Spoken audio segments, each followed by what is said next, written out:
저는 올해 72입니다. 아내를 떠나보낸 지 벌써 3년째였죠. 자식들은 각자 바빠서 명절에나 얼굴을 비췄습니다. 혼자 사는 집은 늘 조용했어요. 아침에 일어나면 텅 빈 식탁이 저를 맞이했고 저녁이면 혼자 틀어놓은 텔레비전 소리만 방안을 채웠습니다. 외로웠습니다. 그래서 복지관에 나가기 시작했어요. 처음엔 그냥 시간이나 때우자는 심산이었죠. 바둑도 두고 다른 어르신들과 차도 마시면서 하루하루를 보냈습니다. 그러던 어느 따뜻한 오후였습니다. 복지관 휴게실에서 차를 마시고 있는데 한 여성분이 제 앞 의자를 가리키며 물었습니다. 여기 앉아도 될까요? 저는 고개를 들었습니다. 단정한 옷차림의 할머니였어요. 깔끔하게 빗어넘긴 머리, 또렷한 눈빛이 인상적이었죠. 저는 손짓으로 앉으시라고 했습니다. 혼자 계시네요. 저도 혼자라서 말이죠. 그분이 먼저 말을 걸었습니다. 자연스러운 분위기였어요. 저는 차 한 모금을 마시고 대답했습니다. 자식들이 바빠서요. 그래서 이렇게 복지관에 나옵니다. 저도 마찬가지예요. 딸이 하나 있는데 미국에 있어서 1년에 한 번 볼까 말까 하죠. 우리는 그렇게 대화를 시작했습니다. 그분의 이름은 순이었어요. 저보다 2살 어린 이른이었죠. 남편을 5년 전에 여의고 혼자 살고 있다고 했습니다. 대화를 나누다 보니 시간 가는 줄 몰랐어요. 순이는 이야기를 재미있게 풀어냈습니다. 옛날 시골에서 살던 이야기, 장사하던 시절 이야기까지 듣다 보면 마치 제가 그 시절로 돌아간 것 같았죠. 요즘 물가가 너무 올라서 혼자 사는 사람은 장보기가 겁나요. 순이가 한숨을 쉬며 말했습니다. 저도 공감했어요. 맞습니다. 저도 마트 가면 깜짝깜짝 놀라죠. 예전 같으면 10,000원이면 장바구니 가득 쌌을 텐데 말입니다. 우리는 같은 처지였습니다. 같은 시대를 살아온 사람들이었고 같은 외로움을 안고 있었죠. 그날 이후로 순이를 자주 만났습니다. 복지관에 나가는 날이면 어김없이 순이가 있었어요. 우리는 함께 차를 마시고 산책도 했습니다. 순이는 집안 살림에 대해 가끔씩 얘기하곤 했는데 참 알뜰하고 똑똑한 분이라는 걸 알 수 있었죠. 아무리 좋아하셔도 그 비싼 간장게장을 어떻게 매번 사 먹어요. 생각보다 어렵지 않으니까 언제 제가 한번 해올게요. 순이의 요리 솜씨는 정말 대단했습니다. 저는 아내가 떠난 후로 잘 요리해서 먹지 않았거든요. 냉장고엔 먹다 남은 반찬들이 굳어있기 일쑤였고 대충 때울 때도 많았습니다. 빨래도 제대로 개지 못해 구겨진 채로 옷장에 쑤셔넣고 집안이 점점 더 엉망이 되더군요. 몇 주가 지나면서 저는 순이에게 마음을 열게 됐습니다. 저도 이제 혼자 살다 보니 이렇게 살림이 어려운 걸 알게 됐어요. 제가 솔직하게 털어놓자 순이가 웃으며 말했습니다. 남자분들은 다 그러시죠. 괜찮아요. 천천히 하시면 돼요. 순이의 말투엔 따뜻함이 배어 있었습니다. 비난하거나 무시하는 게 아니라 이해하고 배려하는 느낌이었죠. 저는 그런 순이의 모습에 점점 끌렸습니다. 어느 날 산책을 하다가 벤치에 앉았습니다. 가을 햇살이 따스했어요. 순이가 조심스럽게 말을 꺼냈습니다. 혼자 사는 게 참 힘들죠? 그렇습니다. 특히 저녁 때가 제일 힘들어요. 혼자 밥 먹으면 맛도 없고 말입니다. 저도요. 아무리 맛있게 해놔도 혼자 먹으면 그게 그거더라고요. 우리는 한동안 말없이 앉아 있었습니다. 그때 순이가 다시 입을 열었습니다. 우리 같은 나이에도 새로운 시작이 가능할까요? 저는 순이를 바라봤습니다. 순이도 저를 보고 있었죠. 그 눈빛에서 무언가를 느꼈습니다. 외로움, 그리고 희망 같은 것 말입니다. 글쎄요. 늙어서 무슨 새 시작이겠습니까만. 제 말이 끝나기도 전에 순이가 말했습니다. 그래도 서로 의지하며 살 수 있다면 좋지 않을까요? 혼자보단 둘이 낫잖아요. 제 가슴이 두근거렸습니다. 72의 나이에도 이런 감정이 있다는 게 신기했어요. 저는 순이의 손을 바라봤습니다. 주름진 손이었지만 따뜻해 보였죠. 그날 저녁 집에 돌아와서도 순이 생각뿐이었습니다. 저는 거울을 보며 생각했어요. 이 나이에 다시 누군가를 만난다는 게 맞는 걸까? 자식들은 뭐라고 할까? 주변에선 어떻게 볼까? 하지만 외로움은 그런 걱정들을 덮어버렸습니다. 다음 날 복지관에 갔을 때 순이가 먼저 다가왔습니다. 어제 제 말 너무 앞서 나간 것 같아서 걱정했어요. 아닙니다. 저도 생각해 봤습니다. 순이 씨 말이 맞는 것 같아요. 순이의 얼굴에 미소가 번졌습니다. 우리는 그날 처음으로 손을 잡았어요. 주름진 손과 손이 맞닿았을 때의 그 온기를 저는 아직도 기억합니다. 그 후로 우리는 더 자주 만났습니다.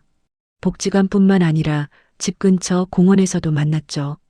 순이는 제 집에도 몇 번 들렀습니다. 저는 순이에게 옛날 사진들을 보여줬어요.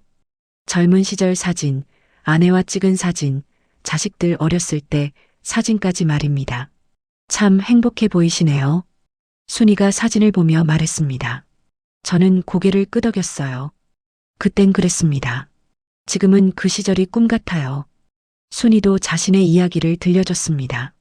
남편과의 추억, 딸을 키우던 시절, 장사하며 고생했던 날들까지 말이죠.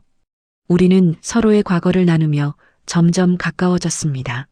어느 날 순이가 김치찌개를 끓여왔습니다. 혼자 드시기 뭐하니까 제가 좀 끓여왔어요. 그날 저녁 저는 오랜만에 집에서 누군가와 함께 밥을 먹었습니다. 순이가 끓인 김치찌개는 정말 맛있었어요. 아내가 끓여주던 맛과는 달랐지만 그만큼 좋았죠. 정말 맛있습니다. 고맙습니다. 별 말씀을요. 앞으로 자주 해드릴게요. 순이의 말에 저는 행복했습니다. 이렇게 누군가가 저를 챙겨준다는 것, 함께 밥을 먹을 사람이 있다는 것만으로도 삶이 달라 보였죠. 그날 밤 저는 오랜만에 편안하게 잠들었습니다. 꿈속에서도 순이가 웃고 있었어요. 순이와의 만남은 제 일상을 완전히 바꿔놓았습니다. 매일 아침 눈을 뜨면 가장 먼저 순이가 생각났어요. 오늘은 무슨 이야기를 나눌까, 어디를 산책할까 하는 생각에 하루하루가 기다려졌죠. 3년 동안 느껴보지 못한 설렘이었습니다. 순이는 일주일에 서너 번씩 제 집에 들렀습니다. 처음엔 그냥 차 한잔 하러 온다고 했는데 어느새 청소를 시작하더군요. 먼지 쌓인 선반을 닦고 구겨진 옷들을 다시 개고 냉장고 안 오래된 반찬들을 정리했습니다. 이렇게 사시면 안 되죠. 건강에 안 좋아요. 순이가 말하며 상한 음식들을 버렸습니다. 저는 미안하면서도 고마웠어요. 제가 해야 하는데 손이 안 가더군요. 괜찮아요. 제가 있잖아요. 순이의 그 말 한마디에 가슴이 따뜻해졌습니다. 제가 있다는 말 참 오랜만에 듣는 것 같았죠. 우리는 함께 시장도 보러 갔습니다. 순이는 물건 고르는 안목이 남달랐어요. 싱싱한 채소를 금방 골라냈고 생선도 눈으로 신선도를 파악했습니다. 이 배추 보세요. 속이 꽉 찼죠? 이런 게 김치 담그기 좋아요. 순이 씨는 정말 최고십니다. 제가 감탄하자 순이가 웃었습니다. 젊었을 땐 장사를 했으니까요. 물건 보는 눈은 좀 있죠. 집에 돌아와서 순이가 김치를 담갔습니다. 저는 옆에서 구경만 했는데 손놀림이 정말 빨랐어요. 배추를 다듬고 양념을 버무리고 항아리에 담는 모습이 예술 같았죠. 다음엔 저도 배워야겠습니다. 배워서 뭐 하세요? 제가 해드리면 되죠. 순이는 그렇게 말하며 계속 손을 놀렸습니다. 저는 그 모습을 보며 생각했어요. 이렇게 누군가가 저를 위해 무언가를 해준다는 게 얼마나 고마운 일인지 말입니다. 어느 날 순이가 조심스럽게 말을 꺼냈습니다. 저기 혹시 연금이나 복지 혜택 같은 거 잘 받고 계세요? 글쎄요. 그냥 나오는 대로 받고 있는데요. 그럼 안 되죠. 받을 수 있는 게 더 있을 수도 있어요. 서류 한번 확인해 보세요. 순이의 말이 맞는 것 같았습니다. 저는 사실 그런 것들에 무관심했거든요. 아내가 살아있을 땐 다 알아서 해줬는데 혼자 되고 나니 복잡한 서류들이 손에 잡히지 않았죠. 그런 거 잘 모르겠습니다. 복잡하고 어려워서요. 제가 도와드릴게요. 저도 혼자 살다 보니 이런 거 다 알아야 했거든요. 순이는 그날부터 제 서류들을 챙기기 시작했습니다. 복지관에서 받아온 안내문도 보고 인터넷으로 검색도 해가며 꼼꼼히 확인했어요. 여기 보세요. 이 혜택은 신청 안 하셨네요. 신청하면 한 달에 10만 원 정도 더 받을 수 있어요. 그래요? 몰랐습니다. 그러니까 제가 있어야죠. 순이가 환하게 웃었습니다. 저는 그 웃음이 좋았어요. 순이가 있으니 든든했고 삶이 편해지는 것 같았죠. 며칠 후 순이와 함께 동사무소에 갔습니다. 서류를 제출하고 상담도 받았어요. 순이가 옆에서 이것저것 질문하고 확인하는 모습이 정말 믿음직스러웠습니다. 이제 다음 달부터 혜택 받으실 수 있어요. 공무원이 말했습니다. 저는 순이에게 고마웠어요. 순이 씨 덕분입니다. 혼자였으면 몰랐을 겁니다. 별 말씀을요. 당연한 거 해드린 거죠. 우리는 동사무소를 나와 근처 찻집에 들렀습니다. 따뜻한 차를 마시며 이런저런 이야기를 나눴죠. 순이는 자신의 통장 관리 방법도 알려줬습니다. 저는 통장을 3개로 나눠서 써요. 생활비, 비상금, 목돈용 이렇게요. 그렇게까지 해야 합니까? 그래야 돈이 새는 걸 막을 수 있어요. 특히 우리 나이엔 돈 관리가 중요하잖아요.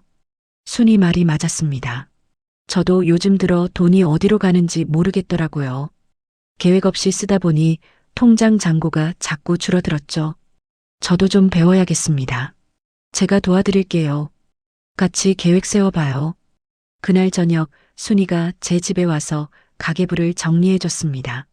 지출 내역을 적고 필요한 것과 불필요한 것을 구분했어요. 순이의 손길이 닿으니 모든 게 깔끔하게 정리됐습니다. 이제부터 이렇게 쓰시면 돼요. 한 달에 이 정도면 충분히 생활하실 수 있어요. 고맙습니다. 정말 큰 도움이 됩니다. 저는 진심으로 감사했습니다. 순이는 제 삶을 정리해주고 있었어요.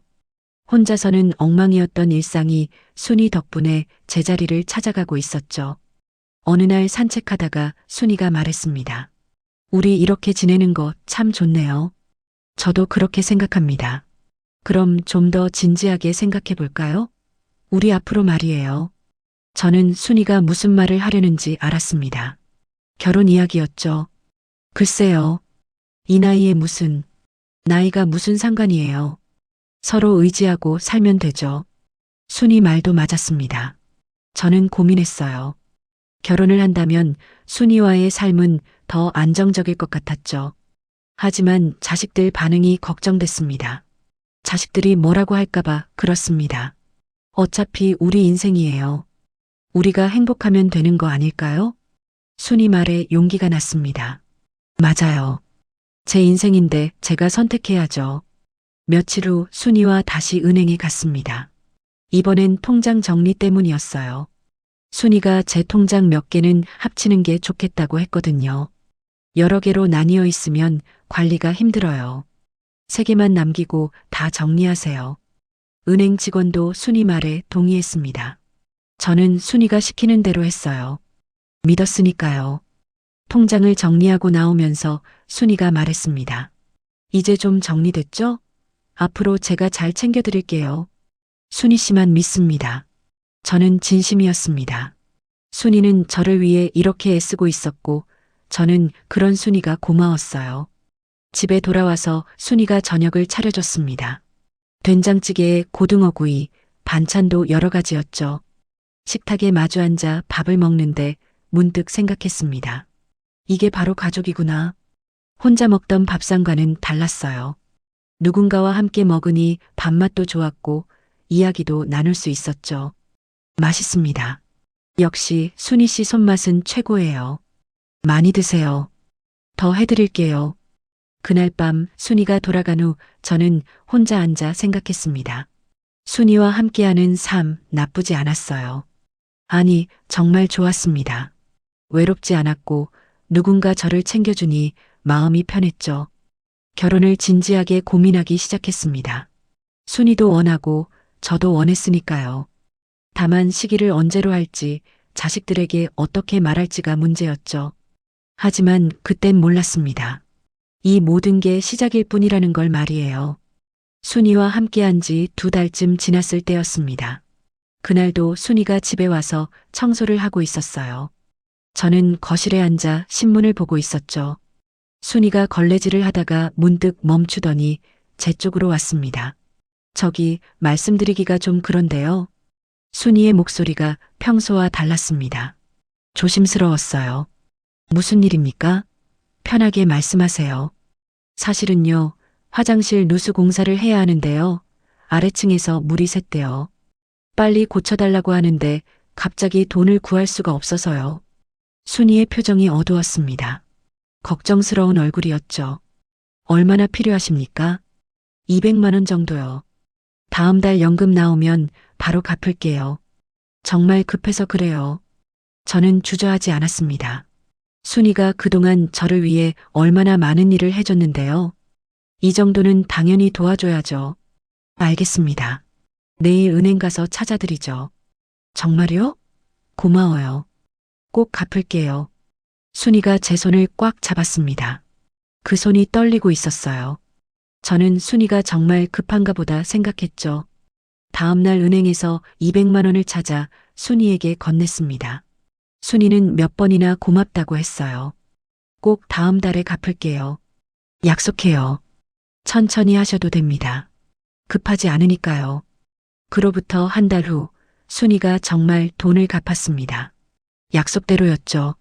저는 순이를 더 믿게 됐어요. 약속을 지키는 사람이구나 싶었습니다. 약속 지키셨네요.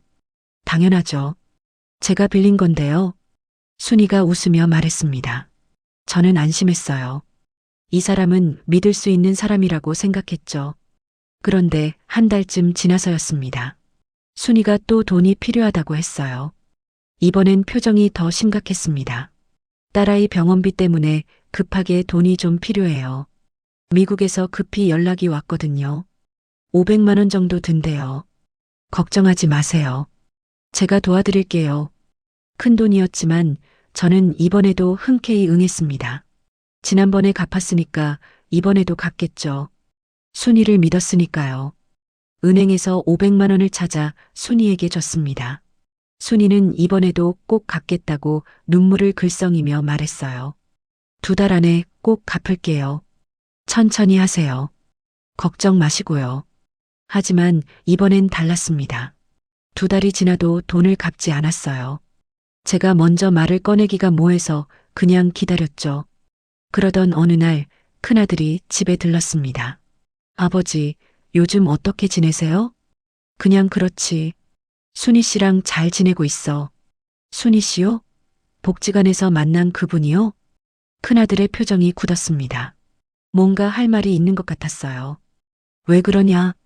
아버지, 그분한테 돈 빌려주신 적 있으세요? 아니, 왜? 저는 큰아들이 순이를 좋지 않게 생각할까봐 거짓말을 했습니다. 큰아들이 한숨을 쉬었습니다. 복지관에서 이상한 소문을 들었어요. 그분이 다른 어르신들한테 돈을 빌린다고요. 저는 깜짝 놀랐습니다. 순이가 다른 사람들한테도 돈을 빌렸다고요? 무슨 소리냐? 순이 씨는 그런 사람 아니야. 아버지, 조심하세요. 혹시라도 큰 돈 빌려달라고 하면 안 돼요. 큰아들의 말이 마음에 걸렸습니다. 하지만 저는 순이를 믿고 싶었어요. 그동안 저를 위해 해준 게 얼마나 많은데요. 아들이 돌아간 후 혼자 앉아 생각했습니다. 순이가 정말 다른 사람들한테도 돈을 빌렸을까? 아니야, 그럴 리 없어. 소문일 거야. 하지만 마음 한구석이 불안했습니다. 불안한 나날을 보내고 있던 중 순이가 또 돈이 필요하다고 했어요. 미국에 있던 사위 사업이 힘들어졌어요. 빚쟁이들이 찾아온대요. 사업장이 압류당할 것 같다네요. 순이가 울먹이며 말했습니다. 얼마나 필요하십니까? 500만 원이요. 저는 망설였습니다. 지난번 500만 원도 아직 못 갚았는데 말이죠. 알아요. 정말 급해서 그래요. 한 달 안에 꼭 갚을게요. 저는 고민했어요. 아들 말이 계속 떠올랐죠. 지난번 돈은 언제 갚으실 건가요? 제가 조심스럽게 물었습니다. 순이의 표정이 살짝 굳었어요. 정말 죄송해요. 역시 어려우시겠죠. 저는 아무 말도 할 수 없었습니다. 그날 순이는 일찍 돌아갔어요. 이후로는 연락도 뜸해졌어요. 복지관에도 나오지 않았죠. 저는 불안해졌습니다. 혹시 아들 말이 맞는 건 아닐까? 순이가 정말 저를 이용한 건 아닐까? 그러다가 우연히 복지관에서 다른 어르신을 만났습니다. 김 선생님, 순이 씨 어디 갔는지 아세요? 글쎄요. 요즘 안 보이던데요. 그분한테 돈 빌려주신 적 있으세요? 그 어르신이 조심스럽게 물었습니다. 저는 고개를 끄덕였죠. 저도 빌려줬는데 안 갚더라고요. 박 선생님도 빌려주셨다던데요. 네, 박 선생님도요? 그분이 여기저기서 돈을 빌렸나 봐요. 복지관에서도 말이 많아요. 저는 충격받았습니다. 순이가 정말 여러 사람한테 돈을 빌렸다는 거예요. 마음이 무너졌습니다. 순이를 믿었던 제 자신이 한심했어요. 이 나이에 사람을 못 알아본 거죠. 그날 밤 잠이 오지 않았습니다. 순이가 했던 말들, 행동들이 모두 떠올랐어요. 따뜻했던 미소, 살뜰한 보살핌, 그 모든 게 거짓이었을까요? 다음 날 순이한테 전화했습니다. 여러 번 걸었지만 받지 않았어요. 카톡을 보냈지만 답장도 없었죠. 저는 복지관에도 가지 않았습니다. 사람들을 만나기가 부끄러웠어요. 다들 제가 순이한테 속았다는 걸 알 텐데 말입니다. 집에 혼자 앉아 있으니 모든 게 후회됐습니다. 아들 말을 들었어야 했는데, 조심했어야 했는데, 하지만 이미 늦었죠. 일주일 동안 집에만 있었습니다. 밥맛도 없었고 잠도 제대로 오지 않았어요. 순이 생각만 하면 가슴이 답답했죠.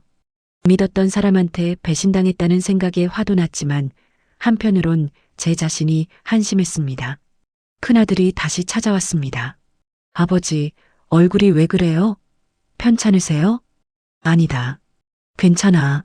하지만 아들 눈을 속일 수 없었죠. 아들이 제 손을 잡았습니다. 순이 씨 때문이죠? 저는 고개를 떨구었습니다. 아들을 볼 낯이 없었어요. 솔직히 말해주세요. 얼마나 빌려주셨어요? 500만 원 정도 된다. 아들이 한숨을 쉬었습니다. 화를 낼 줄 알았는데 의외로 조용히 말했어요. 아버지, 경찰에 신고하세요. 그건 안 돼. 그냥 내가 바보였던 거야. 아버지, 이건 사기예요. 그냥 넘어가시면 안 돼요. 아들 말이 맞았습니다. 하지만 신고한다는 게 쉽지 않았어요. 순이와 함께했던 시간들이 자꾸 떠올랐거든요. 아들이 돌아간 후 혼자 생각했습니다. 정말 순이가 처음부터 저를 속인 걸까요? 아니면 중간에 마음이 변한 걸까요? 다음 날 혹시나 해서 은행에 갔습니다. 통장을 확인하다 보니 이상한 점이 있었습니다. 제 통장에서 제가 모르는 출금 내역이랑 자동이체 내역이 있었어요.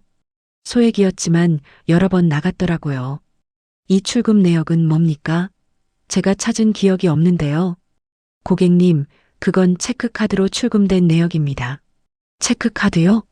네, 저번에 고객님께서 오셔서 신청하신 카드예요.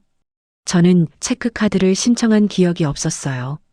그때 순이가 은행에서 제게 여러 서류를 서명하라고 짚어줬던 게 떠올랐습니다. 이 자동이체는 어디로 가는 겁니까? 개인 계좌로 가네요. 그건 순이 명의의 계좌였어요. 저는 머리가 띵했습니다.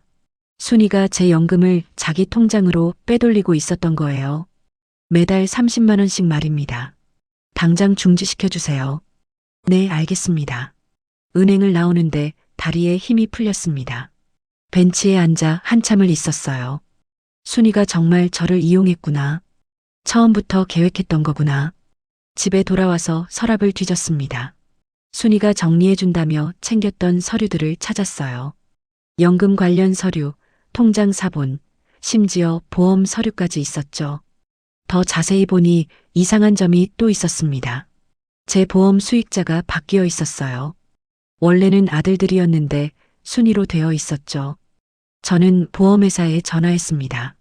수익자가 왜 바뀌었습니까? 제가 변경한 적 없습니다. 고객님께서 지난달에 변경하셨는데요. 본인 확인도 다 됐고요. 절대 그런 적 없습니다. 당장 원래대로 돌려놓으세요.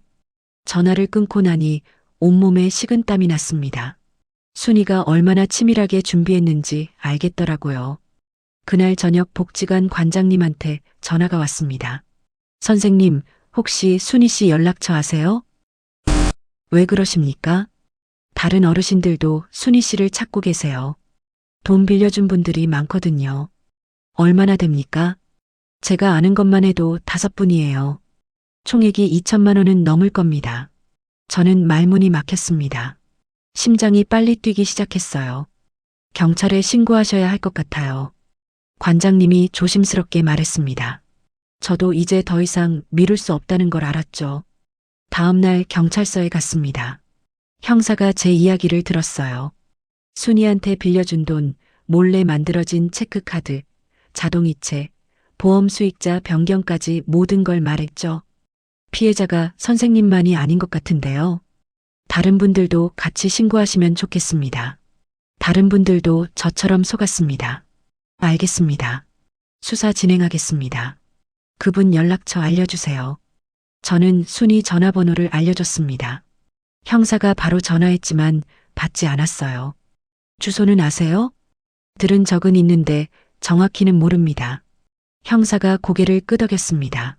찾아보겠습니다. 시간이 좀 걸릴 수 있어요. 경찰서를 나오는데 몸이 천근만근이었습니다. 신고는 했지만 마음이 편하지 않았어요. 순이를 사랑했던 제 마음은 어쩌란 말입니까? 집에 돌아와 소파에 앉았습니다. 순이와 함께 앉아 차를 마시던 곳이었죠. 순이가 웃으며 이야기하던 모습이 눈에 선했습니다. 왜 그랬어요? 왜 저를 속였어요? 혼잣말이 나왔습니다. 화가 나면서도 슬펐어요. 순이한테 느꼈던 감정이 다 거짓은 아니었을 텐데 말입니다. 며칠 후 복지관에 나갔습니다. 사람들이 저를 보며 수군거렸어요. 다들 알고 있었죠. 제가 순이한테 속았다는 걸 말입니다. 한 어르신이 다가왔습니다. 김 선생님 괜찮으세요? 네, 괜찮습니다. 저도 순이 씨한테 300만 원 빌려줬어요. 안 갚더라고요. 경찰에 신고하셨습니까? 아직이에요. 창피해서요. 저는 그분 손을 잡았습니다. 신고하세요. 우리가 잘못한 게 아닙니다. 그날 복지관에서 피해자들이 모였습니다. 모두 7명이었어요. 저를 포함해서 말이죠. 총 피해액이 3천만 원이었습니다. 다 같이 신고합시다. 제가 말했습니다. 다들 고개를 끄덕였어요. 우리는 함께 경찰서에 갔습니다. 형사가 놀랐습니다. 피해자가 이렇게 많았군요. 네, 순이 씨가 우리 모두를 속였습니다. 형사가 진술을 받았습니다. 한 명씩 순이한테 당한 일을 말했어요. 비슷했습니다. 친절하게 다가와서 도와준다며 그러다가 돈을 빌리고 결국 사라진 거죠. 이 정도면 조직적인 사기네요. 최선을 다해 수사하겠습니다. 형사가 말했습니다. 하지만 저는 의문이 들었어요. 순이가 혼자 한 일일까요? 누가 시킨 건 아닐까요? 집에 돌아와서도 생각이 복잡했습니다. 순이를 잡는다고 해서 제 마음이 편해질까요? 빌려준 돈을 돌려받는다고 해서 상처가 아물까요? 그날 밤 꿈을 꿨습니다. 순이가 제 앞에 서 있었어요. 미안하다고 용서해달라고 말했죠. 하지만 저는 아무 말도 할 수 없었습니다. 깨어나니 베개가 젖어 있었습니다. 경찰 신고를 한 지 일주일이 지났습니다. 형사한테서 연락이 왔어요. 순이를 찾았다고 했습니다. 내일 경찰서로 나오시겠습니까? 대질 조사를 하려고 합니다. 알겠습니다. 전화를 끊고 나니 가슴이 두근거렸습니다. 순이를 다시 만난다는 게 두려웠어요. 뭐라고 말해야 할지, 순이 얼굴을 어떻게 바라봐야 할지 막막했죠. 다음 날 경찰서에 갔습니다. 조사실 앞에서 한참을 서 있었어요. 문을 열고 들어가니 순이가 앉아 있었습니다. 예전과 똑같은 모습이었죠. 단정한 옷차림에 깔끔한 머리였습니다. 앉으세요. 형사가 말했습니다. 저는 순이 맞은편에 앉았어요. 순이는 저를 보지 않았습니다. 피해자분 확인하시겠습니까? 이분이 맞습니까? 네, 맞습니다. 제 목소리가 떨렸습니다. 순이가 살짝 고개를 들었어요. 우리 눈이 마주쳤죠. 미안해요. 순이가 작은 목소리로 말했습니다. 하지만 저는 아무 대답도 하지 못했어요. 형사가 순이한테 물었습니다. 김 선생님한테 돈을 빌린 게 맞습니까? 네, 맞아요. 총 얼마입니까? 500만 원이요.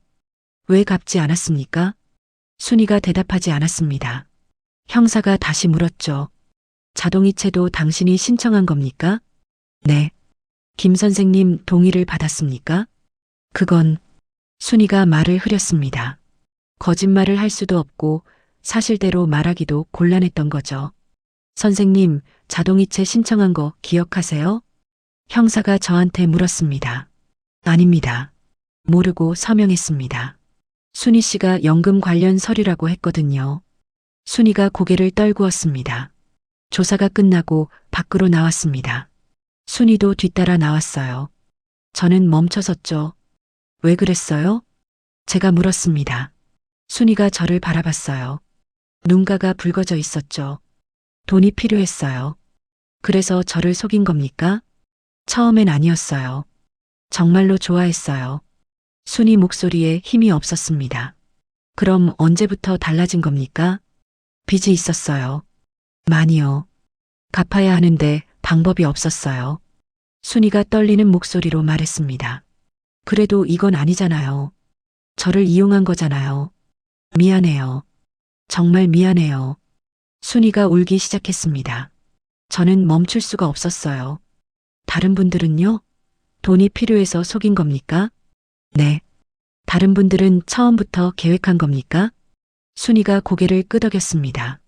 저는 순이를 믿고 싶었어요. 저한테 느꼈던 감정은 진심이었나요? 순이가 고개를 돌렸습니다. 대답하지 않았어요. 저는 돌아섰습니다. 더 이상 순이와 같이 있을 수는 없었어요. 집에 돌아오니 큰아들이 와 있었습니다. 아버지, 어떻게 됐어요? 경찰이 잡았다. 잘하셨어요. 그래야죠. 하지만 저는 마음이 아팠습니다. 순이를 신고한 게 맞는 일인지 헷갈렸어요. 아버지, 너무 자책하지 마세요. 아버지 잘못이 아니에요. 아들이 제 어깨를 두드렸습니다. 고마웠지만 위로가 되지 않았죠. 며칠 후 둘째 아들도 집에 왔습니다. 형한테 들었어요. 많이 힘드시죠? 괜찮다. 괜찮을 리가 있어요. 저희가 더 자주 올게요. 아이들이 걱정하는 게 느껴졌습니다. 하지만 저는 짐이 되고 싶지 않았어요.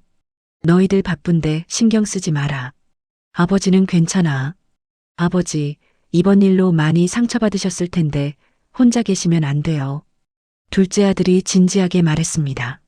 저는 고개를 저었죠. 혼자 있는 게 편해. 정신 좀 차려야겠다. 아이들이 돌아간 후 혼자 앉아 생각했습니다. 제가 너무 순진했던 걸까요? 이 나이에도 사람을 못 알아본 걸까요? 일주일 후 형사한테서 또 연락이 왔습니다. 선생님, 순이 씨가 다른 것도 시인했습니다. 다른 게 뭡니까? 보험 수익자 변경도 본인이 했다고 하네요. 선생님, 서명을 위조한 겁니다. 저는 깜짝 놀랐습니다. 서명까지 위조했다니 말이에요. 그럼 제 서명이 가짜란 말입니까? 네, 필적 감정 결과 위조된 거로 나왔습니다. 다른 서류들도 확인해 봐야 하는 거 아닙니까? 그렇습니다. 가지고 계신 서류 다 가져오세요.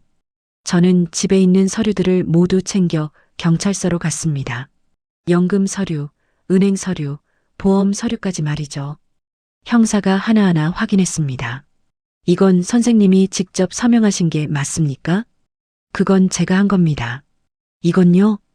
그건 기억이 안 나네요. 서류가 너무 많았습니다. 어떤 건 제가 서명한 게 맞고 어떤 건 순이가 위조한 것 같았어요. 구분이 잘 안 갔죠. 선생님, 앞으로 조심하셔야 합니다. 이런 사기가 요즘 많거든요. 알겠습니다. 형사 말이 맞았습니다. 하지만 이미 당한 뒤였죠. 집에 돌아오는 길에 복지관 앞을 지나갔습니다. 예전엔 순이와 함께 걸었던 길이었어요. 이제는 혼자 걷고 있었죠. 현관문을 열고 들어가니 텅 빈 집이 저를 맞이했습니다. 순이가 청소해주던 집, 함께 차를 마시던 거실, 모든 게 그대로인데 순이만 없었어요. 소파에 앉아 한참을 있었습니다. 화가 나다가도 슬펐고 슬프다가도 억울했죠. 감정이 복잡했습니다. 그날은 잠이 오지 않았습니다. 순이 얼굴이 자꾸 떠올랐어요. 웃던 모습, 요리하던 모습, 제 손을 잡던 모습까지 말입니다. 왜 저한테 그랬어요? 진심이 조금이라도 있었다면 이러지 않았을 텐데. 혼잣말이 나왔습니다. 대답은 없었죠. 텅 빈 방 안에 제 목소리만 울렸습니다. 며칠 후 순이한테서 카톡이 왔습니다. 만나서 이야기할 수 있을까요? 저는 한참을 그 카톡을 바라봤습니다. 만나야 할까요? 만나서 뭘 이야기한다는 걸까요? 고민 끝에 답장을 보냈습니다. 내일 복지관 앞 공원에서 봅시다. 다음 날 마음을 굳게 먹고 공원에 나갔습니다. 순이가 먼저 와 있었어요. 벤치에 앉아 고개를 숙이고 있었죠. 예전처럼 단정한 모습은 아니었습니다. 머리도 흐트러져 있었고 얼굴도 헬쑥해 보였어요. 왔어요. 제가 말하자 순이가 고개를 들었습니다. 눈이 퉁퉁 부어 있었어요. 앉으세요. 순이가 자리를 비켜줬습니다. 저는 조금 떨어져 앉았죠. 한동안 아무도 말하지 않았습니다. 바람 소리만 들렸어요. 돈은 꼭 갚을게요. 순이가 먼저 입을 열었습니다. 언제요? 어떻게 갚을 건데요? 시간이 좀 걸리겠지만 꼭 갚을게요. 일을 구해서라도요. 순이 목소리가 떨렸습니다. 하지만 이제 저는 믿을 수 없었어요. 이미 너무 많이 거짓말을 들었거든요. 다른 분들한테 빌린 돈은요? 그것도 다 갚을 겁니까? 노력할게요. 노력이요? 순이 씨는 7명한테 돈을 빌렸어요. 3천만 원이에요. 그걸 어떻게 갚는다는 겁니까? 제 목소리가 커졌습니다. 참았던 감정이 터져나왔죠. 미안해요. 정말 미안해요. 순이가 울기 시작했습니다. 하지만 더 이상 동정할 수 없었어요. 저도 너무 많이 상처를 받았거든요. 미안하다고 해서 끝나는 게 아니에요. 순이 씨는 제 삶을 망쳐놨어요. 알아요. 제가 잘못했어요. 저는 이제 더 이상 아무도 믿지 못하게 됐어요. 순이 씨랑 행복한 여생을 꿈꿨는데 순이는 울기만 할 뿐 더 이상 아무 말도 하지 않았어요. 아무 말도 하지 않은 순이를 보니 눈물이 날 것 같아 돌아섰습니다. 순이가 절 보지 않았으면 좋겠다고 생각했어요. 더 이상 연락하지 마세요. 집에 돌아오는 길이 멀게 느껴졌습니다. 다리가 무거웠고 가슴이 답답했어요. 순이는 왜 절 보자고 했을까요? 순이를 만난 게 맞는 일이었을까요? 현관문을 열고 들어서니 큰아들이 앉아 있었습니다. 아버지, 어디 갔다 오세요? 그냥 좀 나갔다 왔다. 혹시 순이 씨 만났어요? 아들 눈빛이 날카로웠습니다. 저는 고개를 끄덕였죠. 왜요? 왜 만나셨어요? 내가 알 거 없다. 그냥 얘기만 하고 왔어. 아버지, 그 사람 다시 만나시면 안 돼요. 또 속을 수도 있어요. 알아. 다시는 안 만날 거야. 저는 소파에 앉았습니다. 아들이 제 옆에 앉았어요. 아버지, 이번 일은 정말 안타까워요. 하지만 아버지 잘못이 아니에요. 내가 한심했지. 사람을 제대로 보지 못했어. 누구나 실수는 해요. 중요한 건 이제 어떻게 할 거냐예요. 아들 말이 맞았습니다. 이미 벌어진 일을 후회해봤자 소용없었죠. 앞으로 조심할게. 다시는 이런 일 없을 거야. 아들이 한숨을 쉬었습니다. 하지만 더 이상 말하지 않았어요. 며칠 후 형사한테 연락이 왔습니다. 선생님, 순이 씨가 돈을 갚겠다고 합니다. 분할 상환 계획을 내놨어요. 분할 상환이요? 한 달에 50만 원씩 갚겠다고 하네요. 그럼 다 갚는데 몇 년 걸립니까? 5년 정도요. 하지만 강제할 방법은 없습니다. 소송을 하셔야 해요. 저는 생각했습니다. 5년이면 제 나이 77이에요. 그때까지 기다릴 수 있을까요? 소송하면 돈을 확실히 돌려받을 수 있습니까? 확실하진 않지만 안 하는 것보단 낫죠. 저는 고민했습니다. 소송을 한다고 돈을 돌려받을 수 있을까요? 시간과 돈만 낭비하는 건 아닐까요? 좀 더 생각해 보겠습니다. 전화를 끊고 혼자 앉아 생각했습니다. 순이한테 화가 나지만 소송까지 하고 싶진 않았어요. 이미 지쳤거든요. 며칠 후 결정을 내렸습니다. 소송은 안 하겠습니다. 형사한테 전화했어요. 왜요? 돈을 포기하시는 겁니까? 돈보다 마음이 더 중요합니다. 이제 그냥 잊고 싶어요. 알겠습니다. 선생님 결정을 존중하겠습니다. 전화를 끊고 나니 마음이 한결 가벼워졌습니다. 돈은 잃었지만 평화를 찾은 것 같았어요. 복지관에도 다시 나가기 시작했습니다. 사람들이 저를 보며 수군거렸지만 신경 쓰지 않았어요. 제가 잘못한 게 아니니까요. 어느 날 관장님이 다가왔습니다. 선생님 괜찮으세요? 네, 이제 괜찮습니다. 용기 내주셔서 고마워요. 덕분에 다른 분들도 조심하게 됐어요. 관장님 말에 저는 미소 지었습니다. 제 경험이 다른 분들한테 도움이 된다니 다행이었어요. 며칠 후 둘째 아들도 찾아왔습니다. 아버지, 많이 좋아지신 것 같아요. 이제 괜찮아. 다 지나간 일이야. 그래도 조심하세요. 앞으로는요. 알아. 이제 정신 바짝 차리고 살 거야. 아들이 돌아간 후 혼자 창밖을 바라봤습니다. 순이와의 시간이 다 나쁜 건 아니었어요. 처음 만났을 때의 설렘, 함께 산책했던 시간, 그런 순간들은 진짜였을 거예요. 하지만 이제 끝이었습니다. 순이와의 관계는 여기서 정리해야 했죠. 더 이상 과거에 매달릴 순 없었습니다. 창밖을 보니 달이 밝았습니다.